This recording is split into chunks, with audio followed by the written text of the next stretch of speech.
हजारो वर्षापासून भारताच्या या पावनभूमीवर आपले आदिवासी आपल्या चालीरीती परंपरांसोबत राहत आलेले आहेत। अगदी साधी भोळी आपली आदिवासी लोक ज्यांचं जीवन ही अगदी साधं आणि सरळ आहे। तसं असलं तरी आपल्या आदिवासी परंपरा अगदी खोलवर रुजलेल्या आहेत। निसर्गाच्या कुशीत वसलेला आपला जनजाती समाज त्याच निसर्गाच्या प्रत्येक रूपाची पूजा करत असतो।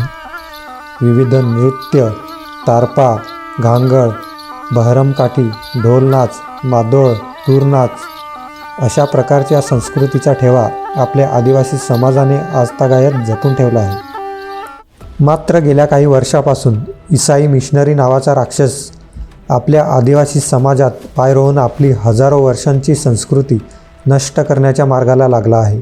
आपला बराच असा आदिवासी समाज या भविष्यातील धोक्यापासून अजान आहे। संपूर्ण पश्चिम देशांना काबीज करून हा राक्षस भारतावर आपले वर्चस्व निर्माण करण्याच्या प्रयत्नात आहे आणि त्यांची पहिली शिकार ही आपली आदिवासी संस्कृती आणि आपला समाज आहे। पूर्वी या मिशनऱ्यांनी भारतातील आदिवासींवर अतोनात अत्याचार करून त्यांना ईसाई बनवण्याचे काम केले।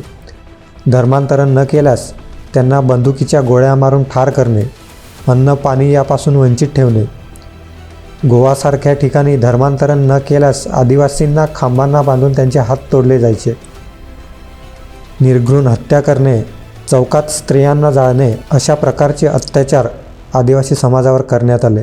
आज आधुनिक युगात सुद्धा त्यांचे काम झपाट्याने वाढत आहे। ईशान्य भारतातील राज्यांमध्ये कधी काळी 90% असलेले आदिवासी आज फक्त 9 ते 10% उरलेले आहेत।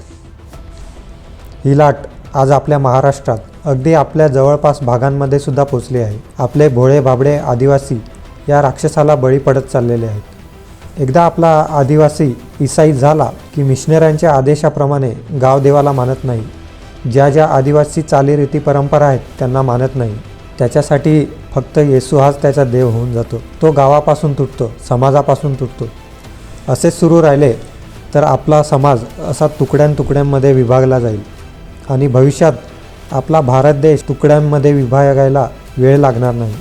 आपण गेल्या हजारो वर्षापासून आपली जनजाती संस्कृती, चाली, रीती, परंपरा जपत आलेलो आहोत। म्हणूनच संविधानाने आपल्याला जनजाती ही ओळख आणि आरक्षणसुद्धा दिलेले आहे। जर आपण हे सगळं सोडून भलत्याच मार्गाला लागलो तर आपले आरक्षणसुद्धा धोक्यात येऊ शकते। हा भविष्यातील धोका बघता आपली आदिवासी संस्कृती वाचवायची असेल तर आपण आपल्या आदिवासी समाजाला वेळीच सावध केलं पाहिजे।